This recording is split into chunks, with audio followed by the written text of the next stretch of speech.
ஹரியானா மாவட்டத்துல கணவன் மனைவிக்கு இடையே நடந்துட்டு இருந்த குடும்ப சண்டை இறுதியில கொலை முயற்சியில முடிஞ்சிருக்கு. ஹரியானா மாநிலம் பரோலியை சேர்ந்த சஞ்சுங்கிற பெண் வேறு ஒருவரோட தொடர்பு வச்சதுக்காக அவருடைய கணவர் கோடாரியால வெட்டிட்டு அங்கிருந்து தப்பிச்சு ஓடிட்டாரு. ரத்த வெள்ளத்துல உயிருக்கு போராடிட்டு இருந்த அந்த பெண் என்னை காப்பாற்றுங்கன்னு கதறி அழுதாங்க. அப்போ அவருடைய 3 பிள்ளைகளும் என்ன செய்யறதுங்கிறது தெரியாம தவிச்சிட்டு இருந்தாங்க. இந்த நிலையில உயிருக்கு போராடிட்டு இருந்த சஞ்சுவை காப்பாத்தாம அங்க இருந்தவங்க எல்லாம் செல்போன்ல வீடியோ எடுத்து அதை சோசியல் வெப்சைட்ஸ்ல போட்டு ரசிச்சிட்டு இருந்திருக்காங்க. இத பத்தி போலீசாருக்கு தகவல் தெரிஞ்சிருக்கு. இதையடுத்து சம்பவ இடத்துக்கு வந்த போலீசார் பார்க்கும்போது அந்த பெண் ரத்த வெள்ளத்துல கிடந்திருக்காங்க. அவரை மீட்டு உடனடியா மருத்துவமனைக்கு அனுப்பி வச்சிருக்காங்க. அதுக்கப்புறமா பொதுமக்கள்கிட்ட பேசின ராம் மெஹர் போலீஸ் அதிகாரி என்ன சொல்லிருக்காங்கன்னா, பாதிக்கப்பட்ட பெண் ரத்த வெள்ளத்துல இருக்காங்க, உயிருக்கு பிரிஞ்சு போராடிட்டு இருக்காங்க, என்னை யாராவது காப்பாத்துங்கன்னு கதறிட்டு இருக்காங்க.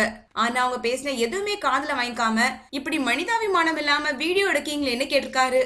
அதுக்கப்புறமா பொதுமக்களுக்கு ஒரு வேண்டுகோளும் விடுத்திருக்காரு. இனிமேல் யாராவது உயிருக்கு போராடிட்டு இருந்தா அவங்கள தயவு செஞ்சு மருத்துவமனையில அனுமதிச்சு அவங்களுடைய உயிரை காப்பாத்துங்கன்னு கேட்டிருந்தாரு.